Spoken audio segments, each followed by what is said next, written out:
Todo po rin mga kababayan, yung mga eksperto dito sa atin sa National Defense and Foreign Relations, sa naging pahayag ng ating Pangulong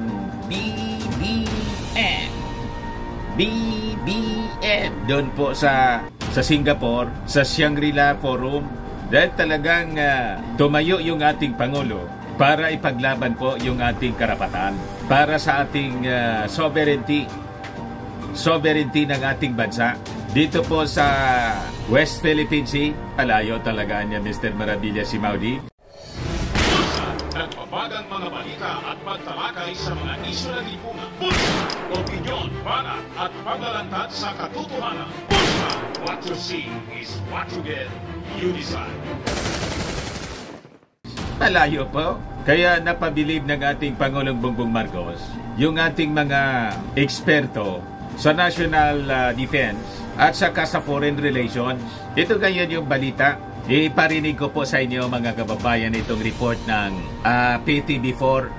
Ito po, pakinggan po ninyo.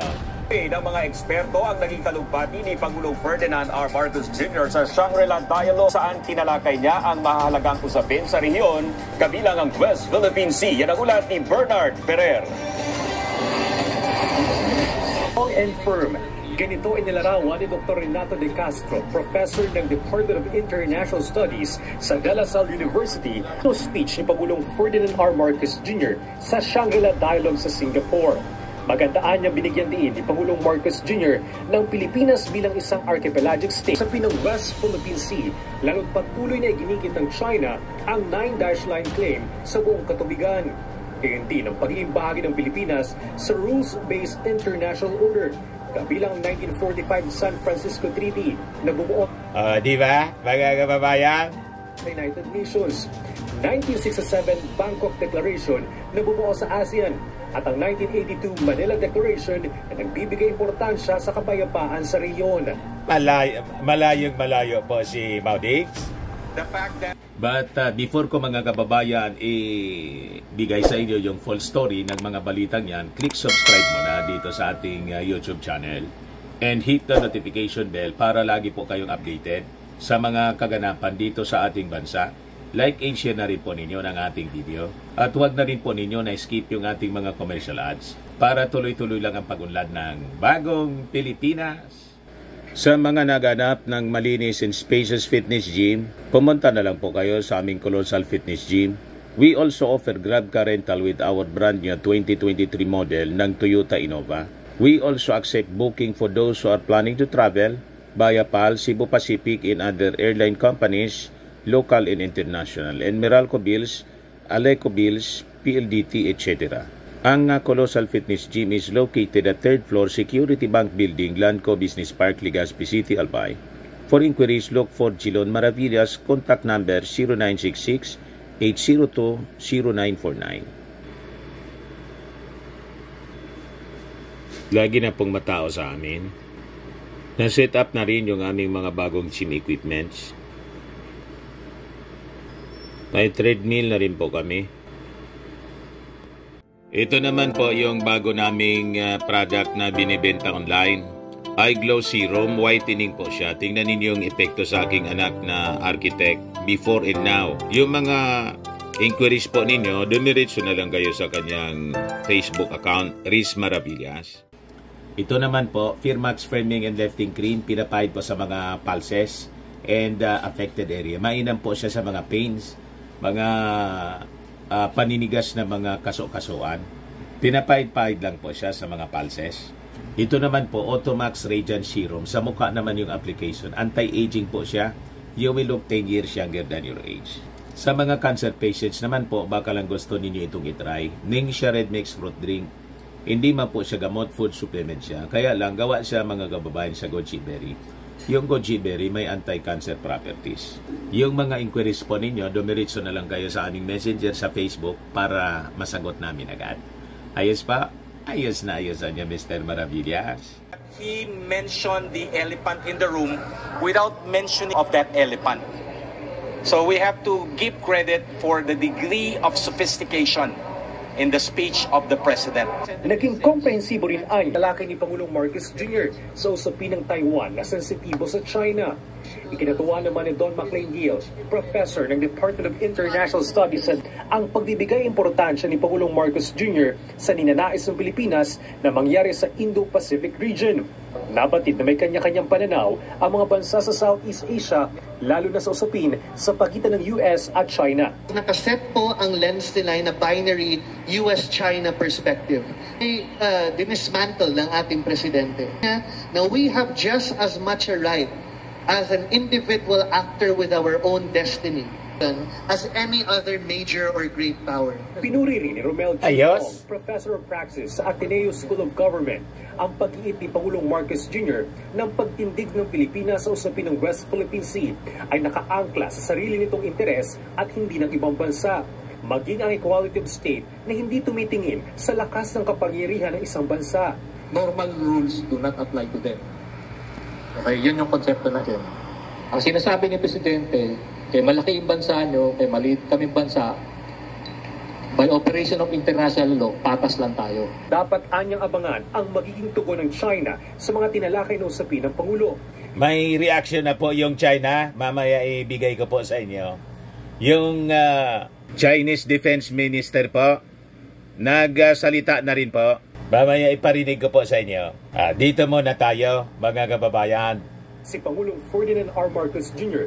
ang kauna-unahang leader ng bansa na naimbitahang magsalita sa Shangri-La Dialogue sa Singapore noong Oldest Security Forum sa Southeast Asia. Bernard Ferrer para sa Pambansang TV sa Bagong Pilipinas.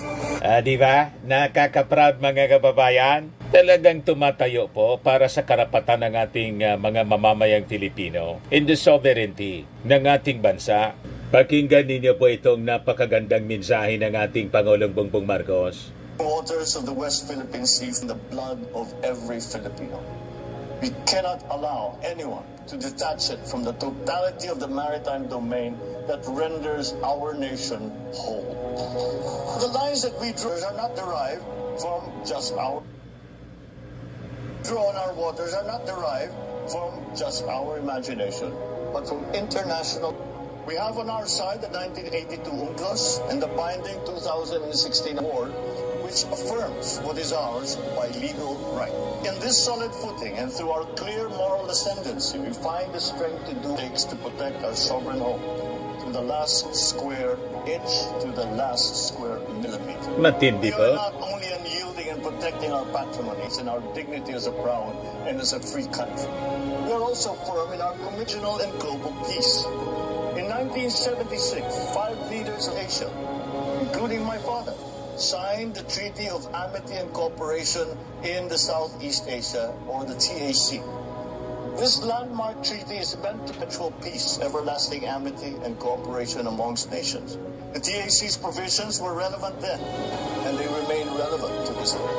As we have done in the past, we will embrace our role in this region and around the world with a sense of purpose. We are determined to be for the good, a force for peace, a champion of regional and global unity, a staunch defender of the rules-based international order. It has become even more crucial for us to assert that the future of our region will be driven not by two powerful countries, but by all of us. Peace, security, they are the business of all countries. We are not mere bystanders to unfolding world events. We are the actors that drive those events. We are the main characters in our collective. We are the owners of the narratives of our regional community. Geopolitics must not distract us from our fundamental duty as civil servants, as public intellectuals, as statesmen, to deliver for our people, safeguard the future of the coming generations.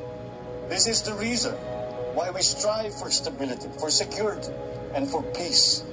This, ladies and gentlemen, is our core purpose. It is for this most noble of causes that we must come together to win the future of our region and to make a better world. Di ba nakaka-proud mga kababayan? Kaya talaga todo puri po yung ating mga experts sa naging paninindigan po ng ating Pangulong Bongbong Marcos na ipaglaban ang ating karapatan dito po sa West Philippine Sea. At never siyang magpapasindak po. Sabi ng ating Pangulong Bongbong Marcos po, Filipinos do not yield. Yan po yung sabi niya. Marcos says, Filipinos do not yield in swipe at China. Effort to align our definition of our territory and our maritime zones with what international law permits and recognizes. This has been inscribed in Article 1 of our Constitution. As Senator, I was proud to co-sponsor our Archipelagic Baselines Law, which defines the basis of our maritime jurisdictions. As President, I look forward to signing our Maritime Zones Law, which will clarify the geographic extent of our maritime domain. Our efforts stand in stark contrast to assertive actions that aim to propagate excessive and baseless claims through force, intimidation, and deception. In the West Philippine Sea, we are on the front lines of efforts to assert the integrity of the UNCLOS as a constitution of the oceans. We have defined our territory and maritime zones in a manner befitting a responsible and law-abiding member of the international community. We have submitted our assertions to rigorous legal scrutiny by the world's leading jurists. So the lines that we draw in our waters are not derived from just our imagination, to the last square inch, to the last square millimeter. The life-giving waters of the West Philippine Sea flow in the blood of every Filipino. We cannot allow anyone to detach it from the totality of the maritime domain that renders our nation whole.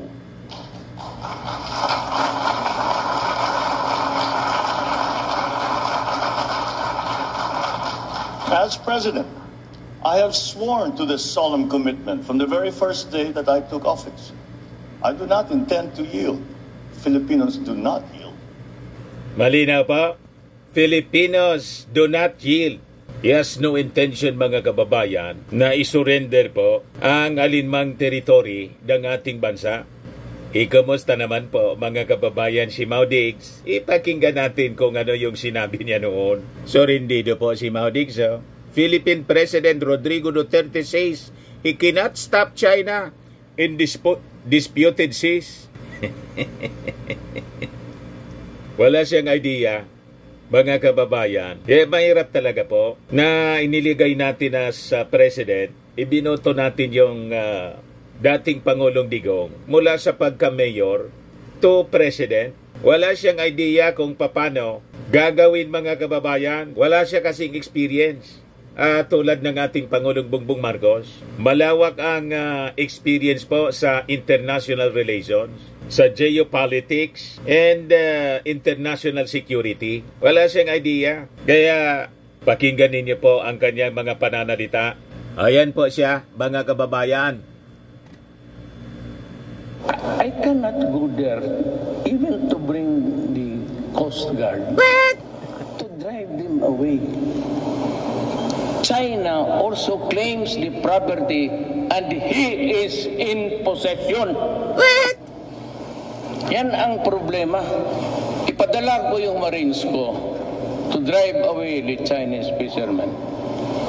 I guarantee you, not one of them will come home alive. When siya mismong nananakot po. Fish, who can prevent him? And sabi ko naman, we will fish because we claim it. And sabi ko, please allow, because before that, they were driving away our fishermen. Di ba, inaabog nila? Kaya sabi ko, do not drive them away because the Filipinos are of the belief that they are also declaiming it. Because there are already guided missiles in that island. And the fastest that they have installed there can... So yun, mga kababayan, ang sabi ni Mau Diggs sa interview sa kanya ng mainstream media, sa report po ng Time Magazine. Ito pa, mga kababayan, sabi diyan, amid Chinese incursions, Duterte again says nothing the Philippines can do. Kung si Mao Diggs po, nothing can do, sabi niya, nothing that we can do, the Philippines can do. Ano pa si Inday? Yung tatay nga po, surrender na, yung anak pa. Lalo na po si Inday. Nasa issue ng West Philippine Sea, no comment. Naintindihan na ninyo. Ayan, sabi ni Mao Diggs, pakinggan po ninyo kung ano ang sinasabi niya rito. We can retake it only by force. There is no way that we can get back the tawag nilang Philippine Sea without any bloodshed. You know the cost of war. And if we go there and really to find out and to assert jurisdiction, it would be bloody. It will result in a violence that we cannot maybe win. Lorenzana then. Wala pang laban po. Surindido na. Sinindak-sindak lang po ng China. Sumurinder na si Mao Diggs. Tapos maniwala kayo sa sinasabi nilang maisog sila. Ang tunay na maisog po talaga yung ating Pangulong Bongbong Marcos. Hindi lang siya maisog. Wise pa siya. Ang ginawa niya, mga kababayan, ang ginagawa niya ngayon, i-engage po yung ating mga kaalyadong bansa. Ang tawag natin, the like-minded nations, America, Japan, Australia, and the European countries, tumutulong po sa atin to pressure China. We have to assemble, mga kababayan, a superior force. Yun ang naisip, mga kababayan, na strategy ng ating Pangulong Bongbong Marcos para i-push back po ang China. Kaya napabilib po yung mga eksperto sa paninindigan ng ating Pangulong Bongbong Marcos. And he articulated his stand very clearly, mga kababayan, to the Chinese, to Xi Jinping. Sa kanyang mensahe, mga kababayan, dito sa Shangri-La Forum. Kaya napahanga po si De Castro. Yan po. Fact that he mentioned the elephant in the room without mentioning the name of that elephant. So we have to give credit for the degree of sophistication in the speech of the President. Sabi pa ng isang professor po, ayan. Po ang lens nila na binary Si Don US-China McLean perspective. Hill. And yan po ay dinismantle ng ating presidente. Sinabi niya na we have just as much a right as an individual actor with our own destiny in the region as any other major or great power. Pinuri. Ito pa yung sabi ng isang professor po. Ang sinasabi ni Presidente, kay malaki yung bansa nyo, kay maliit kaming bansa, by operation of international law, patas lang tayo. Sa ngayon, dapat...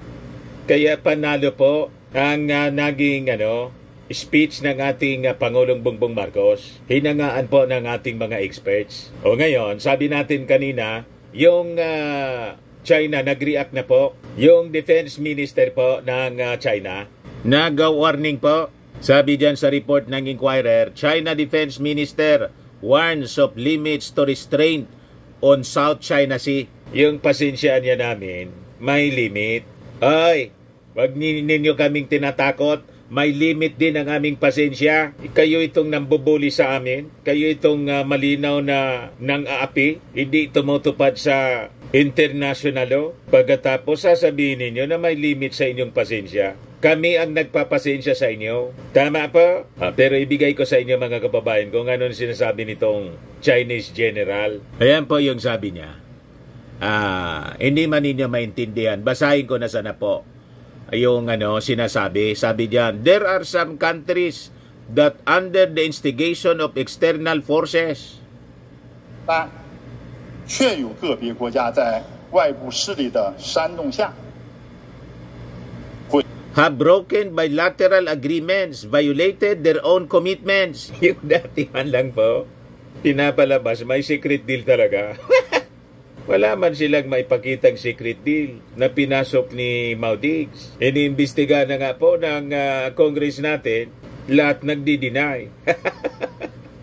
Di ba? Pero ito yung pinapangawakan po, na may commitment daw tayo. Isingilin ninyo si Mao Diggs.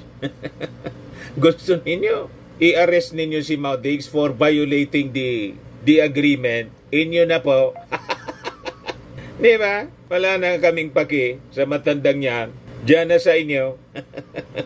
Yan po ang sabi niya. Have broken bilateral agreements daw. Violated their own commitments. Ipakita ninyo. Asan yung pinirmahan? Ipakita ninyo. Huwag kami 违背自身的承诺，有预谋的挑 deliberately provoked troubles, created false impressions.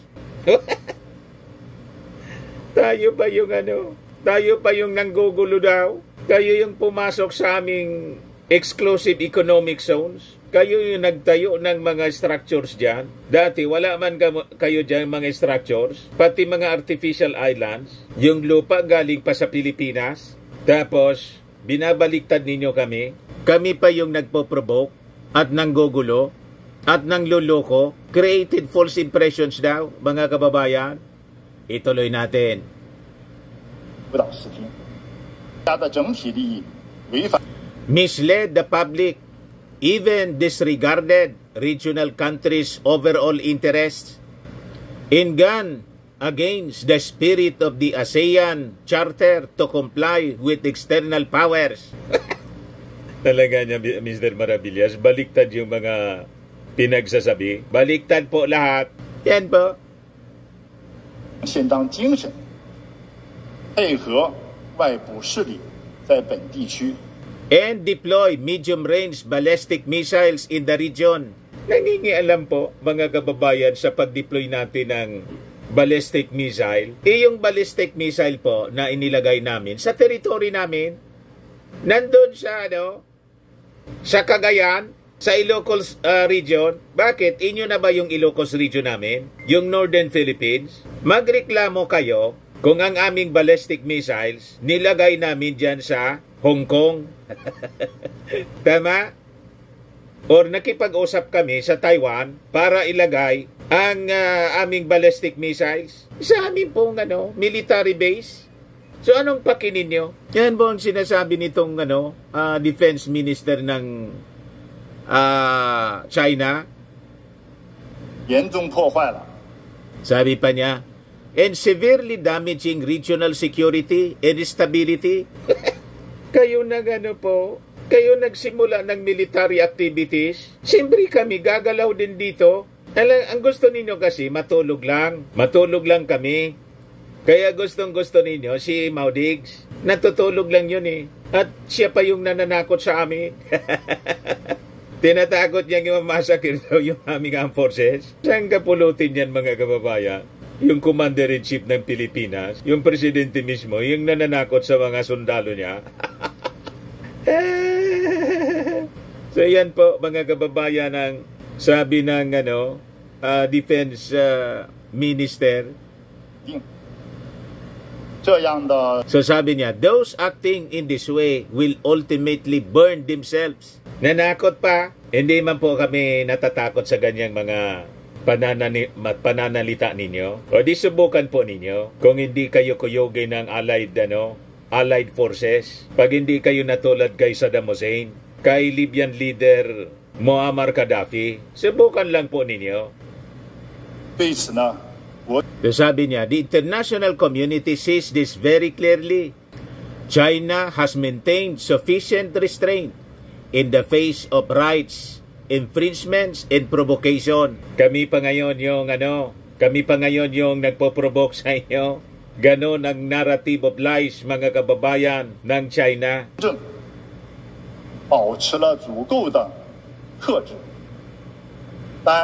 But there are limits to this. Yan po, may limit sa lahat ng ito. Wala kaming paki sa sasabihin po ninyo. Wala kaming paki sa isipin ninyo. We will defend. Sabi ng aming Pangulong Bongbong Marcos, Filipinos do not yield. Yan po ang aming magiting na Pangulong Bongbong Marcos. I do not intend to yield. Filipinos do not yield. Ayos, mga kababayan. Ganon katapang at katalino yung ating Pangulong Bongbong Marcos. Sa kanyang speech po, may balance po siya. Bakit niya, Mr. Marabilla, sasabi mong may balance? Ang ating Pangulong Bongbong Marcos, wala mang intensyon po makipag-away. He is committed to peace. Napakalinaw po ng mensahe ng ating Pangulo doon sa Shangri-La Forum. Yan po. We are also firm in our commitment to regional and global peace. We renew this commitment at this turbulent juncture of our history. I will repeat what I said at the United Nations almost 2 years ago. Amidst challenging global tides, an important ballast stabilizes our common vessel. Our open, inclusive, and rules-based international order is governed by international law and informed by the principles of equity and of justice. Di ba malinaw? Kaya po, yung propaganda ng mga pro-China na gusto pong subo sa gira yung ating bansa, ng ating Pangulong Bongbong Marcos, wala pong katotohanan. But we are ready to defend. Yan ang klaradong mensahe ng ating Pangulong Bongbong Marcos.